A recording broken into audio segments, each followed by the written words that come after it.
You gonna be okay getting back? And if I said I wasn't? Don't worry. It's like a second home. Be honest with me. No, be honest with yourself. Do you really believe that this is Aerith at the end of Final Fantasy VII Rebirth? If it is, then why is everyone around her so damn depressed and sad like they are at her funeral? And even if Cloud is the only one who can see her, in her ghost livestream form, something feels off about her. Why is Aerith acting like not Aerith? Cloud even has this weird smile when he talks to her. It's like he's living in his own dream world, fantasizing about the things he wants to be real. Let's go back to what I showed you at the beginning, but now with perspective. You gonna be okay getting back? And if I said I wasn't? I'll go with you. Don't worry. It's like a second home. So it kind of feels like I've gone back to my childhood home, you know? And with those clouded eyes, Cloud will never see the truth. They see nothing but shadows. Because he cannot accept that he failed to save Aerith from her demise at the hands of Sephiroth. Frankly, neither can I. What the hell happened? Did Sephiroth revert back into a time where she died in order to override it with the main world? So does that mean he can manipulate causality now? That's crazy! But it's the only explanation I have at the moment. Topping that, we also got the confirmation that Sephiroth was pursuing Aerith in other worlds to effectively wipe her off the board for good. Or at least the future Aerith. Ultimate Aerith? Omni Aerith? Whatever. The Aerith that is from the OG FF7. Just like Sephiroth. As after that is complete and he is satisfied, the one-winged angel shows us who is in charge of the story and who dictates how things go by converging the worlds once more into one singular point, essentially ending all of the other extra hope and possibilities. There's a chance of still existing at least 2 different worlds by the end of the game. The one where Cloud is, plus the one where Zack is with, potentially, the last remaining Aerith. If there was only one world left, why else would Sephiroth say, "Just as worlds unite, so too do they part." Then Zack himself that concludes by saying, "But who's to say they can't unite again?" Or unless that has already happened.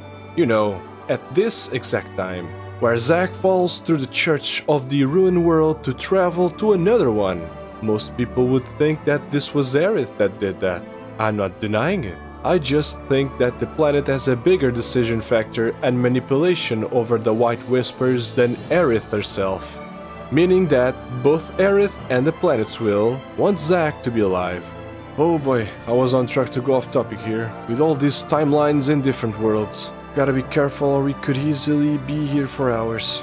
What I mean to say is that Sephiroth is using the all-known ability of Jenova to create an illusion, making Cloud think that this is Aerith, in order to have Cloud all to himself and at his mercy.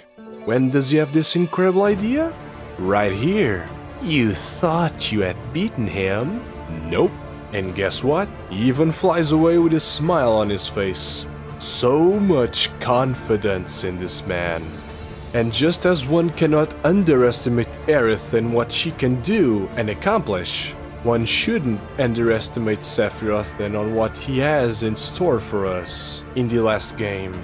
Wait, but what about Red sensing Aerith in this scene? This has to disapprove the theory about Cloud being manipulated by Jenova/Sephiroth, right? Yes, you're right. There's no clear answer to this at this time. But here's what I can tell you. Red was once experimented on by Hojo when he was captured by Shinra. And what is Hojo known for? Mainly injecting Jenova cells into anything, just to see what happens. Now, there's no confirmation that he did that to Nanaki, of course, but it would explain him sensing Aerith in this specific time that Cloud was paying attention to. And to be honest, it might not even matter at the end. You know why? because it didn't matter in the OG FF7.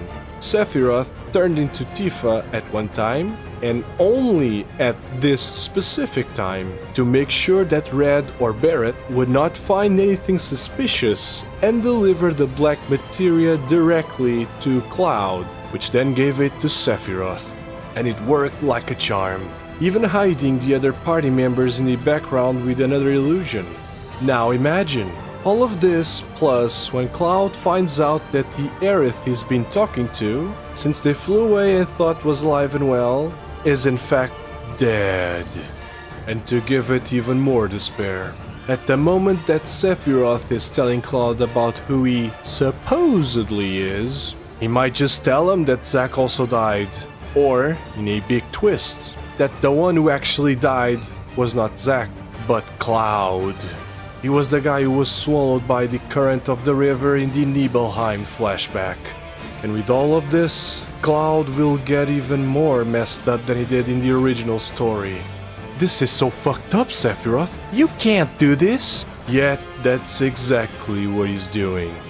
And you thought I would forget to talk about that weird farewell of Aerith? Let's forget the fact that Meteor is mentioned, when there's no Meteor anywhere. It hasn't happened yet. It might not even happen for all we and Cloud know. If this was really Aerith and she was to stay in the Forgotten Capital, which would not happen because she would continue the journey with them, there's no way in any universe where she would not have hugged Cloud in a farewell. Instead, what does she do? I'll put everything I've got into my prayers. I'll stop the meteor. And I'll leave the rest to you. Good luck.